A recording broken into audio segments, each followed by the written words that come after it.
मगर कहीं ना कहीं किसी न किसी एतबार से शहद की मक्खियाँ उसके अंदर उनका मरना शामिल हो जाता है।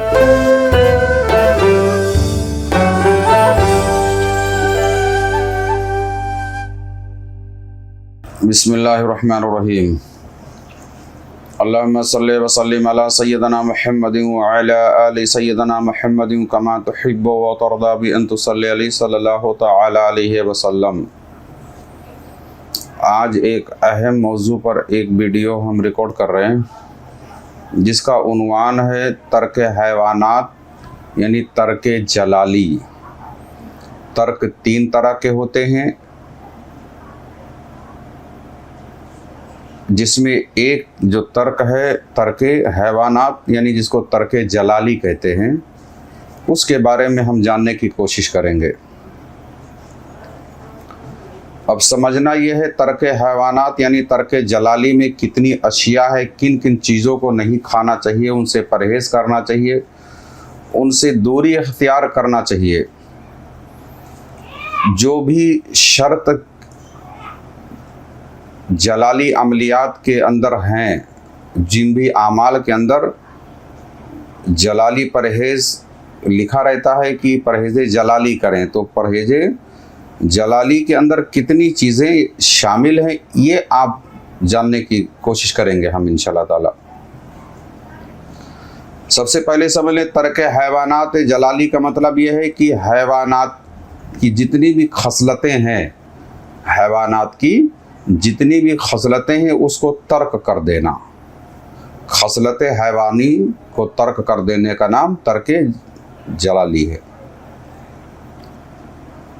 जिसके अंदर जिना और गुनाह कबीरा भी शामिल है। हाँ, बहुत सारे लोग इस चीज़ को ध्यान में नहीं रखते, क्योंकि इस राह में आने वाले लोगों के लिए नफ्स के अंदर पाकीज़गी होना बहुत शर्त है। समझ आया? यानी ये जो चीज़ें मैं आपको नंबर वाइज मैं गिनाऊंगा ताकि आपके दिमाग में रहे, उसके अंदर इसको भी आप अपने एतबार से इसको शामिल कर लीजिएगा। जिना या गुनाह कबीरा की जितने भी अक़साम वो सब इसके अंदर शामिल हैं। और याद रखें, कोई भी अमल करने से पहले, जैसे आने वाले 2 दिन के बाद अमल करना है, अमल करने के 2 या 3 दिन पहले ही ये सारे परहेज शुरू कर दें। लोगों से गलती क्या होती है कि कल से हमको अमल पढ़ना है और आज ही दबा के गोश्त, मछली, अंडा वो सारी चीज़ें खाते हैं, और जब अमल वो पढ़ रहे होते हैं तो उनके शिकम के अंदर वो चीज़ें मौजूद होती हैं। समझ में? तो बेहतर, सबसे बेहतर तो ये है और होना भी यही चाहिए कि कम से कम 24 घंटा पहले इन सब चीज़ों को आप जो है परहेज़ में ले आएँ। या आला तो ये होगा कि 3 दिन पहले से ही ये परहेज़ शुरू कर दें, ताकि आपके जिस्म के अंदर वो तमाम चीज़ों की आलाइश और खसाइल जो है सब ख़त्म हो जाएं। अब आप शुमार करना शुरू करें, नंबर वाइज हम बयान करेंगे ताकि आपके लिए सहूलत हो। सबसे पहले गोश्त, हर किस्म का गोश्त इस परहेज़ के अंदर शामिल है। मुर्गी का हो, बकरी का हो, भैंसे का हो, जो भी किस्म का तमाम अक़साम के जो गोश्त हैं इससे परहेज़ करना पहला नंबर। दूसरे है मछली। क्या है? मछली। तीसरा है अंडा। चौथा है शहद। समझ में आ रहा है? क्योंकि शहद निकालते वक़्त, शहद जिन तरीक़ों से निकाला जाता है तो उसमें बहुत सारी शहद की मक्खियाँ मर जाती हैं, और शहद के अंदर उनका वो जिस्म का हिस्सा शामिल होता है। चाहे जितना छान ले, मगर कहीं ना कहीं किसी न किसी एतबार से शहद की मक्खियाँ उसके अंदर उनका मरना शामिल हो जाता है। मुश्क वो इत्र की शक्ल में हो या क्या नाम है दाने की शक्ल में हो, सफ़ूफ की शक्ल में हो, जो भी शक्ल में हो, जो कि मुश्क जो है एक हिरन की नाफी का नाम है। हिरन एक मखसूस नस्ल की हिरन होती है जिसके नाभ से ये निकाला जाता है, यानी वो भी इसके अंदर मुश्क शामिल है। 5वां नंबर है मुश्क। छठा है लहसुन, यानी अब यहाँ पे आ जाएंगी जो वो चीज़ें जो बदबू छोड़ती हों, बूदार चीज़ें जो तेज़ी पैदा करती हों। प्याज, घी, दूध, घी, दूध, अंबर। अंबर भी चूंकि क्या नाम है मछली के पेट से निकलता है।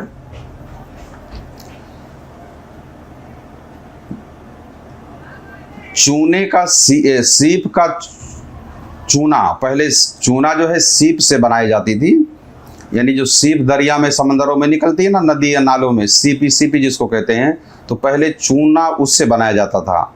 अगर अब वो चूना अगर क्या नाम है सीप से नहीं है तो इससे परहेज की जरूरत नहीं है। 12वां, चमड़े का जूता या चमड़े से बनी हुई जितनी भी अशिया है वो आप शुमार कर लें इसको। 13वां, वो दवाइयां जिसके अंदर किसी भी किस्म के हैवानात के अज्जा, गोश्त, खून, जो कुछ भी शामिल हो।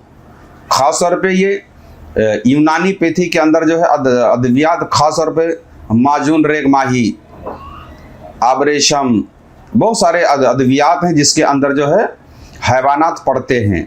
इनसे भी मुकम्मल परहेज आपको करना है। 14वां, रेशम का कपड़ा। रेशम का कपड़ा, आपको मालूम होगा रेशम पैदा किस तरीके से किया जाता है।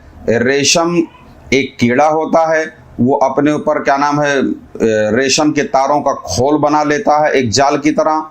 उसके बाद उससे रेशम हासिल किया जाता है, और रेशम हासिल करने का जो तरीका है उस तरीके से रेशम का जो कीड़ा है वो मर जाता है। इसलिए रेशमी कपड़े से भी मुकम्मल परहेज करना है। यानी रेशम का कपड़ा जो रेशम से पैदा होता है, यानी हर वो किस्म की चीजें जो किसी भी जानदार को मार करके पैदा की जाती हैं उसको भी इसमें शामिल कर ले, अपने हिसाब से आप सोच लें।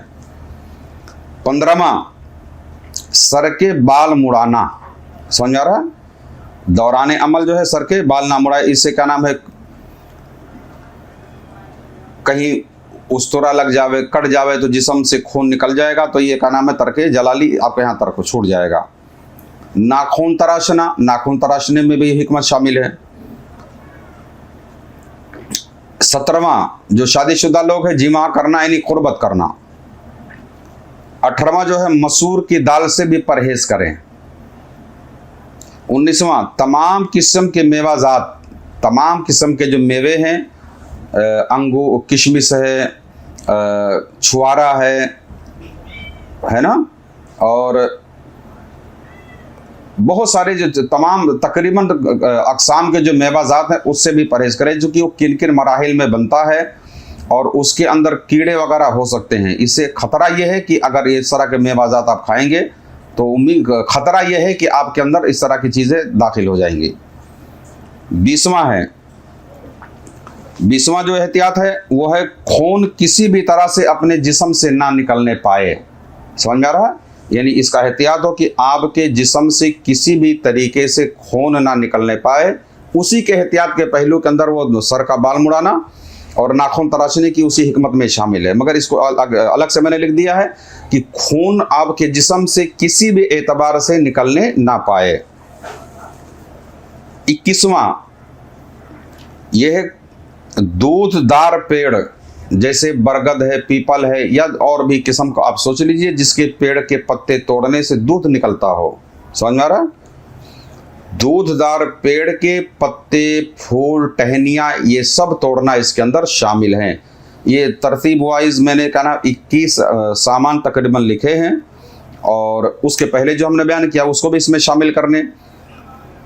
याद रखें ये सारे परहेज जो है, जो भी अमल आप करते हैं, परहेज जलाली, तर्क हैवानात जिसको कहते हैं, उसके अंदर ये सारी चीज़ें शामिल हैं। उसके बाद दूसरा जो परहेज है, तीसरा परहेज है, उसकी भी तफसील इंशाल्लाह ताला हम बताएंगे। चूँकि ये बताने का खास मकसद कि कुछ बच्चे 2 रमज़ान से अल्लाह के फजल व करम से हुरूफ तहज्जुद की ज़कात निकालने वाले हैं, तो इन सब सारी चीज़ों से वो परहेज करें, है ना। अल्लाह तबारक व तआला की बारगाह में दुआ है मौला करीम जिस भी राह में, जिस भी अमल में इन परहेज़ों की ज़रूरत हो, इन तमाम चीज़ों से हम सबको बचने की तौफीक अता फरमाए। आमीन सुम्मा आमीन बिरहमतिका या अरहमर राहिमीन।